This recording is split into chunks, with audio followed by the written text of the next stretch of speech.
So today in part 3 we're going to talk about a few things that I've done to the coop that's a little different from when you last saw, a few enhancements basically that I put in there. The first thing I'm going to talk about is the air vents and how important ventilation is inside a coop. I'm going to show you how I did that and the different ways I've made ventilation inside the coop.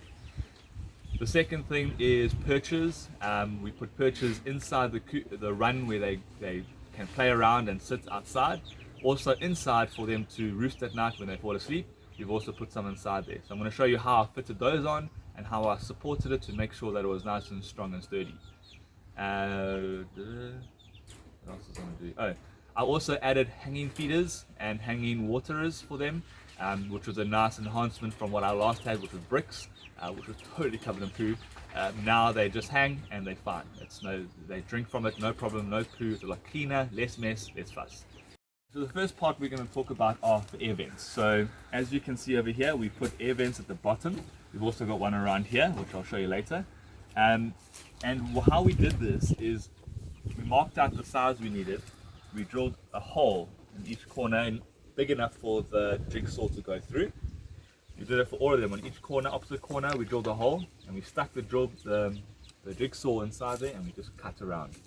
And we made a nice square, and then we screwed these vents into it. Other part of ventilation we needed, that was air coming in. Our hope was the air would come in from the bottom, cold air, and warmer air would come out from the top. So as you can see from the top, most of the way around, we have drilled holes inside here to allow the hot air to escape, or the fumes from when they sleep in there, the smell that gets from the poo. We're hoping it would come out of the hole. So either way, we've got a bottom and a top to get the air circulation and air flowing through the system, through the coop. Okay, let's work around here. As you can see, we've got our other vents on this side.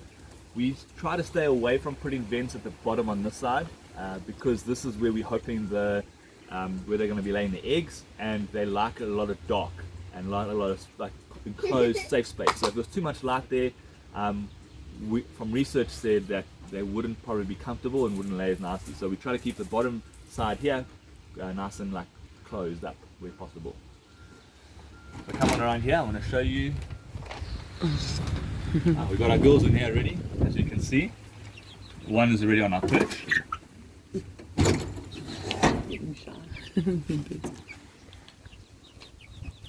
Okay. So this is where we put the perches inside the coop.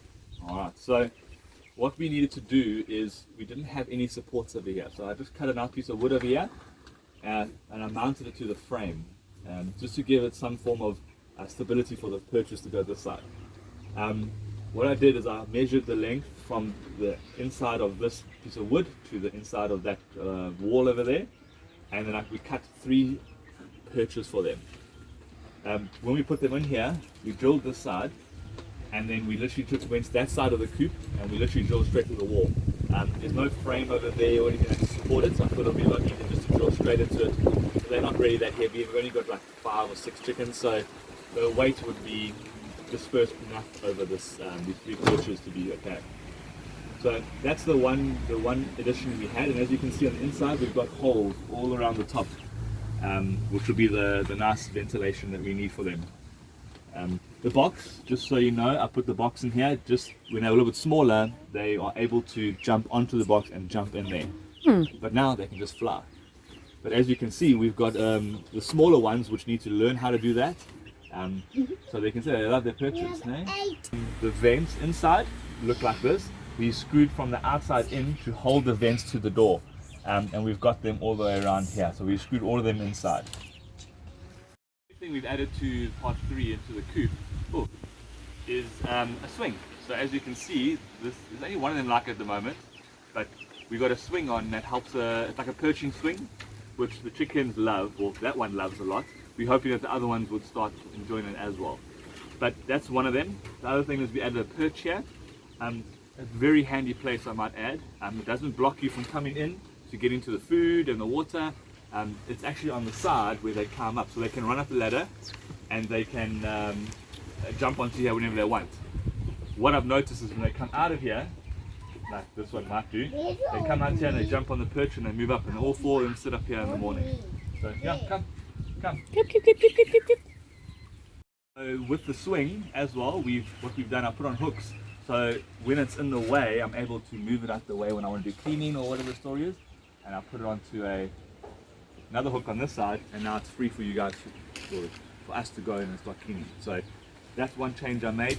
I can make it a little more pretty, but for now it's practical. So this was the old way. We had them on bricks, and when they're on bricks they can stand on them, they can jump on top and poo all over the food and the water. The difference, what we're doing now, is we decided to hang them. So as you can see, under the coop, we've put hooks, and what we're doing is we are hanging the food and the water so they can't stand on anything to do it. It's made a lot difference in terms of how clean the food is, how clean the water is. It's just so much better. So I highly recommend hanging it on rope rather than putting it on bricks.